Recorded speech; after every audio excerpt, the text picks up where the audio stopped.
Keluaran bab 5. Kemudian Musa dan Harun pergi menghadap Firaun, lalu berkata kepadanya, "Beginilah firman Tuhan Allah Israel, biarkanlah umatku pergi untuk mengadakan perayaan bagiku di padang gurun." Tetapi Firaun berkata, "Siapakah Tuhan itu yang harus kudengarkan firman-Nya untuk membiarkan orang Israel pergi? Tidak kenal aku Tuhan itu, dan tidak juga aku akan membiarkan orang Israel pergi." Lalu kata mereka, "Allah orang Ibrani telah menemui kami. Izinkanlah kiranya kami pergi ke padang gurun 3 hari perjalanan jauhnya untuk mempersembahkan korban kepada Tuhan Allah kami, supaya jangan nanti mendatangkan kepada kami penyakit sampar atau pedang." Tetapi Raja Mesir berkata kepada mereka, "Musa dan Harun, mengapakah kamu bawa-bawa bangsa ini melalaikan pekerjaannya? Pergilah melakukan pekerjaanmu." Lagi kata Firaun, "Lihat, sekarang telah terlalu banyak bangsamu di negeri ini. Masakan kamu hendak menghentikan mereka dari kerja paksanya?" Pada hari itu juga Firaun memerintahkan kepada pengerah-pengerah bangsa itu dan kepada mandur-mandur mereka sendiri, "Tidak boleh lagi kamu memberikan jerami kepada bangsa itu untuk membuat batu bata seperti sampai sekarang.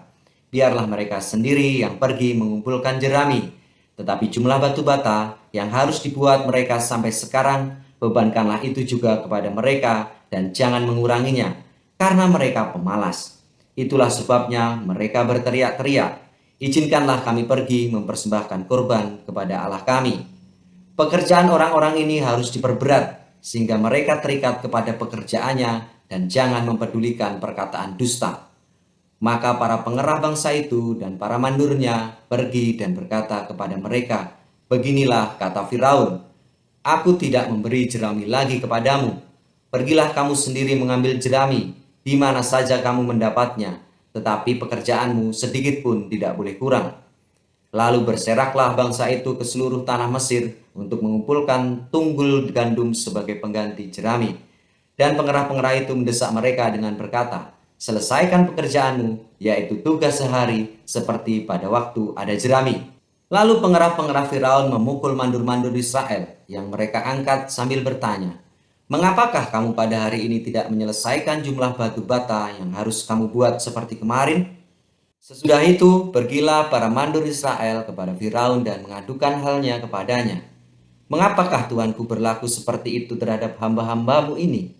Jerami tidak diberikan lagi kepada hamba-hambamu ini, tetapi walau begitu, kami diperintahkan, buatlah batu bata, dan dalam pada itu hamba-hambamu ini dipukuli, padahal rakyat Tuanku lah yang bersalah." Tetapi ia berkata, "Pemalas kamu, pemalas. Itulah sebabnya kamu berkata, 'Izinkanlah kami pergi mempersembahkan korban kepada Tuhan.' Jadi sekarang, pergilah, bekerja. Jerami tidak akan diberikan lagi kepadamu, tetapi jumlah batu bata yang sama harus kamu serahkan."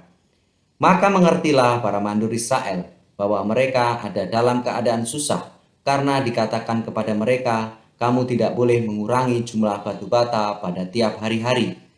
Waktu mereka meninggalkan Firaun, berjumpalah mereka dengan Musa dan Harun yang sedang menantikan mereka.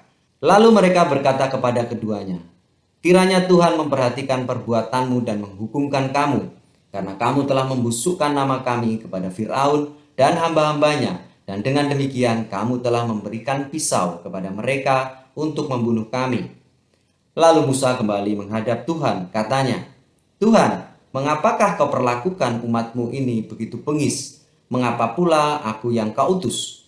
Sebab sejak aku pergi menghadap Firaun untuk berbicara atas namamu, dengan jahat diperlakukannya umat ini, dan engkau tidak melepaskan umatmu sama sekali." Tetapi Tuhan berfirman kepada Musa, "Sekarang engkau telah melihat apa yang telah kulakukan kepada Firaun, sebab dipaksa oleh tangan yang kuat, ia akan membiarkan mereka pergi. Ya, dipaksa oleh tangan yang kuat, ia akan mengusir mereka dari negerinya." Keluaran bab 6. Selanjutnya berfirmanlah Allah kepada Musa, "Akulah Tuhan, aku telah menampakkan diri kepada Abraham, Ishak dan Yakub sebagai Allah yang Maha Kuasa, tetapi dengan namaku, Tuhan, aku belum menyatakan diri. Bukan saja aku telah mengadakan perjanjianku dengan mereka untuk memberikan kepada mereka tanah Kanaan, tempat tinggal mereka sebagai orang asing. Tetapi aku sudah mendengar juga orang-orang Israel yang telah diperbudak oleh orang Mesir, dan aku ingat kepada perjanjianku. Sebab itu, katakanlah kepada orang Israel, Akulah Tuhan, aku akan membebaskan kamu dari kerja paksa orang Mesir, melepaskan kamu dari perbudakan mereka, dan menebus kamu dengan tangan yang teracung dan dengan hukuman-hukuman yang berat. Aku akan mengangkat kamu menjadi umatku, dan aku akan menjadi Allahmu, supaya kamu mengetahui bahwa akulah Tuhan Allahmu yang membebaskan kamu dari kerja paksa orang Mesir. Dan aku akan membawa kamu ke negeri yang dengan sumpah telah kujanjikan memberikannya kepada Abraham, Ishak, dan Yakub. Dan aku akan memberikannya kepadamu untuk menjadi milikmu. Akulah Tuhan. Lalu Musa mengatakan demikian kepada orang Israel, tetapi mereka tidak mendengarkan Musa karena mereka putus asa dan karena perbudakan yang berat itu. Kemudian Tuhan berfirman kepada Musa, Pergilah menghadap, katakanlah kepada Firaun, Raja Mesir, bahwa ia harus membiarkan orang Israel pergi dari negerinya. Tetapi Musa berkata di hadapan Tuhan, Orang Israel sendiri tidak mendengarkan aku. Bagaimanakah mungkin Firaun akan mendengarkan aku?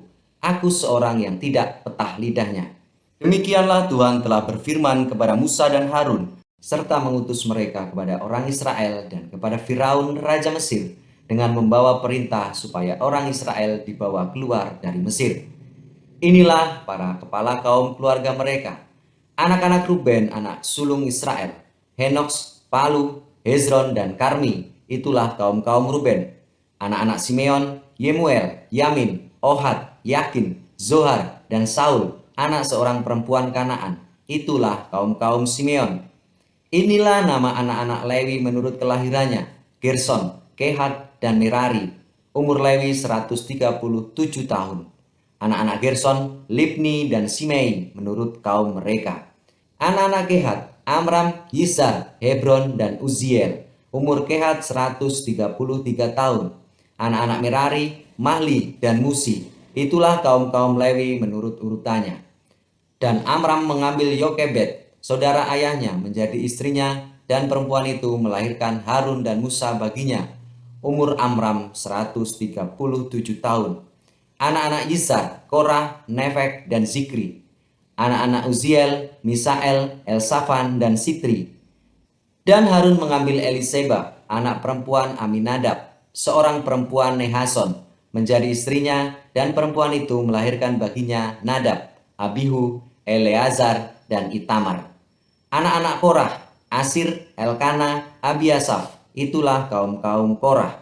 Eleazar anak Harun mengambil salah seorang anak perempuan Putiel menjadi istrinya, dan perempuan ini melahirkan Pinehas baginya. Itulah para kepala kaum keluarga orang Lewi menurut kaum mereka. Itulah Harun dan Musa yang diperintahkan Tuhan, bawalah orang Israel keluar dari tanah Mesir menurut pasukan mereka. Merekalah yang berbicara kepada Firaun, Raja Mesir, supaya mereka membawa orang-orang Israel keluar dari Mesir. Itulah Musa dan Harun. Pada waktu Tuhan berfirman kepada Musa di tanah Mesir, Tuhan berfirman kepadanya, Akulah Tuhan, katakanlah kepada Firaun, Raja Mesir, segala yang kufirmankan kepadamu. Tetapi Musa berkata kepada Tuhan, Bukankah aku ini seorang yang tidak petah lidahnya? Bagaimanakah mungkin Firaun akan mendengarkan aku?